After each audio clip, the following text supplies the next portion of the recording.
Hi everyone, welcome back to my channel, Lenox Justifier of Innocence, created by Zeus and Demeter to save humanity.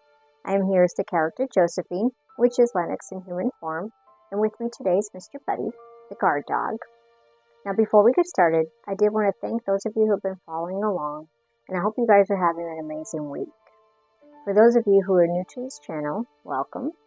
And just to give you a little bit of insight as to what this channel is about, it is a fantasy justice channel where superheroes and mythological gods unite in the fight to save humanity and get justice for the innocent, restoring the balance of good and evil. It is designed so that you can listen to it like an audiobook, or you can watch and enjoy the images, artwork, and the dramatizations. We do those in order to assist your imagination during the stories, like a picture book. This channel piggybacks off the book series titled Lenox Justifier of Innocence, the first of many, which is available on Amazon and other major book retailers. Some, if not all of the topics, are sensitive in nature, and some of the topics may even trigger an emotional response. So we did want to forewarn you on that. Though the majority of the stories are loosely based on real-world occurrences, the characters are all fictitious. The names and the places have been changed in order to protect the identity of those involved. And the justice is carried out in fantasy and imagination. This channel is designed to be a feel-good story, even though we are touching upon very dark subjects. So we try to bring light to those dark subjects and get justice. In today's story, it is based off of a true story that happened many years ago, and it is one of the patrons' requests. So for those of you who are new to this channel, I do stories based on patrons' requests. If you have suffered some type of injustice, you can email me and I will write a story just for you. Now this story is about a soccer coach who did some inappropriate things, and we are going to get justice for all of those that he hurt. Now you want to make sure you stay to the end so that you find out what is coming up next on this channel and in the storylines. For those of you who are new, we also have launched Mr. Buddy's own channel titled Mr. Buddy and Friends. His channel is available now, and each week there will be one video featured with a brand new song, and that one is just for the kiddos, so you can go ahead and enjoy that. Now, even though it's just for kids, or I wouldn't say just for kids, but it's made for kids, adults can enjoy it too, because it does have adult humor. It is very safe for children though, so you can go ahead and enjoy that with your little ones. I hope that you guys are having fun with it, and we will see you at the end of this story.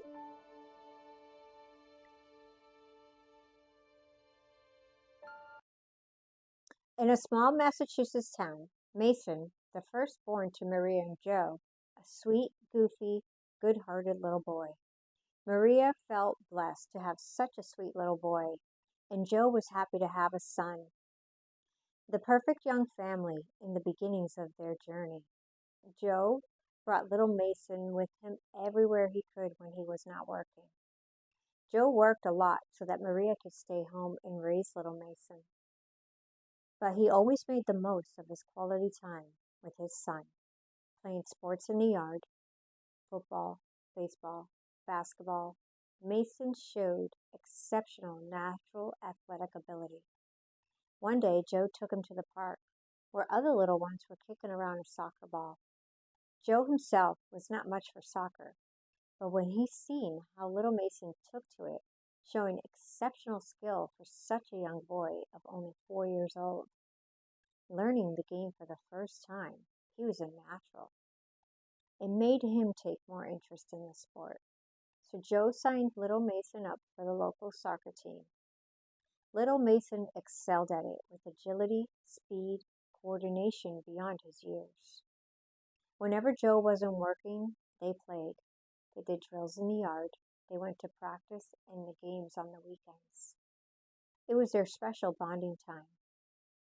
One day, after a successful game, Joe and little Mason came home excited to tell Mom all about it. She had stayed home, feeling a little bit under the weather. When they arrived, Maria had their favorite meal prepared. Joe commented on how she seemed to be feeling better. She looked at him with a big smile and said yes. I went to the doctor and I found out why. Joe looked concerned. Is everything okay? He asked. Maria responded with glee. Yes, better than okay. I'm pregnant. Joe's demeanor suddenly changed. Obviously upset by the news, he responded with, I thought we decided on not having any more children. Aren't you on the pill? Maria's glee instantly deflated. Well, yes, but those are not 100%. I thought you'd be happy, she responded, and they began to argue, sending little Mason up to his room with his food. Little Mason, confused, ran to his room, leaving his plate behind. As little Mason sat in his room, he grew concerned over the arguments that he could hear his parents having in the kitchen. Over the next few months, Maria's belly grew and grew, but unfortunately, so did the distance between Joe and Maria. Joe continued to take Mason to all his practices and games, but the backyard drills became rare. Joe was working more and more so that he can save for the new baby. And finally, little Macy was here. Both Maria and Mason were very happy, and they hoped that Joe would have warmed up and be happy too, and come around to accepting having a second child, a little princess. But instead he grew more distant, and resentment set in. Joe started to miss practices and games, always working. Maria, with little Macy in tow, would bring Mason to all the soccer games, and he would go to practices after school with other kids and their parents. Little Mason worked harder than ever on the field, not understanding why his dad wasn't there. He thought to himself that if he got better, he would come back to watch him play the games. One Saturday, Joe did make it to a game. Mason rocked it, a soccer-playing prodigy that little boy was. After the game, Mason ran to his dad. Joe told Mason that he was proud of him and to never stop playing soccer, always strive to be better. Joe gave him a kiss and told him he loved him, and then he walked away. Little Mason replied, I love you too, Dad. I'll see you at home. Joe looked back, not saying another word, walked away to never be seen or heard of from again. Upon arriving home, Maria noticed all of Joe's belongings were gone. She fell to her knees in tears. Little Macy was screaming in the background, and little Mason was confused. Why are you crying, Mom?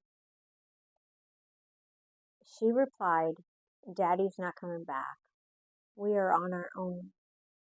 Little Mason was so confused, and he didn't believe what she was saying. Over the next few years, Maria worked hard to provide for little Mason and Macy.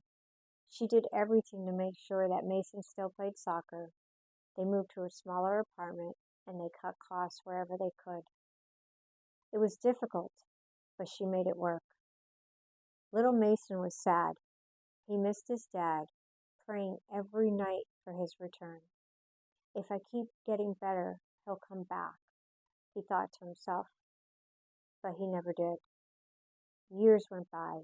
Mason, now a teenager, captain of his soccer team at his high school. And a new soccer coach started. He was an incredible player and an incredible coach with exceptional talent. He took special interest in all of the fatherless boys, filling that empty gap. He was everyone's favorite English teacher and coach. bringing the team from a Division III to Division I and winning all of the games, all of the championships, getting the attention of scouts for the young men on his team. He was hailed as a savior, a hero from the parents, the schools, and the kids. From the outside, he appeared to be the perfect role model, a father figure to these boys that they craved for so long. He had a special bond with little Mason, and people believed because he was the star player with the most potential to go pro was the motivating factor. Until Mason met JoJo. You remember JoJo. She was the key to taking down the Doctor in that storyline, The Predators. Mason instantly fell in love with JoJo, now a beautiful teenage girl on the honor roll, most popular, homecoming queen, and the captain of the soccer team. Quite the power couple. They were celebrated and envied throughout the school. Mason and JoJo were very much in love. It was that first love, very intense. You remember those feelings. The other person was your whole world, but trouble was starting to brew. The almighty beloved coach of the champion boys soccer team had a party at his home, where most, if not all of the boys on his team, and especially all of the fatherless ones, were encouraged, or shall I say expected, to attend. Mason did the forbidden. He invited JoJo to attend with him. Smitten as he was, he did not want to be apart from her.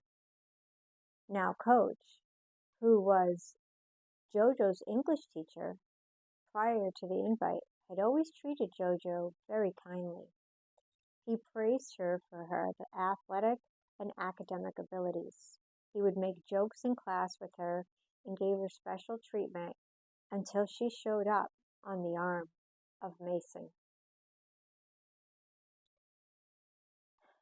She was not welcome at his all-boys sleepover party. Coach was obviously very bothered by JoJo's presence. His facial expressions, his demeanor completely changed, taking Mason aside to have a chat with him. JoJo could feel the tension, and that instinct inside, that little voice that warned her of the Doctor, it woke up again. Something was off. Mason assured the coach that JoJo was cool. She would not tell anyone about the party. Immediately, she knew something was wrong. This was not normal behavior. She began to observe the coach's behavior, especially the coach. He was serving all the kids alcohol, giving them access to beer, whiskey, and tequila. Listen to the beer, offering one to JoJo. She wanted to be of clear mind so that she could observe. Mason, with concern in his voice, told JoJo that if she didn't take it, the coach would get angry. Okay, she responded. JoJo took the beer, barely wetting her lips, simply to appease them, and put Mason at ease. She would nurse that beer and continue to observe. The coach was throwing back shots, growing increasingly agitated. Mason, in an attempt to lighten the mood, asked if anyone wanted to play cards. They all sat around the table, the key soccer players, JoJo, and the coach. The coach would not take his eyes off of Mason. Mason said, "Let JoJo pick the game and shuffle the cards. She's good at it," while grabbing her hand, squeezing it tight, and giving her a sweet little kiss on the forehead. The coach just continued to glare at Mason, his eyes piercing. JoJo knew, and she felt it in every fiber of her being, that the coach, the creator of that champion soccer team, and everyone's favorite English teacher, was a predator.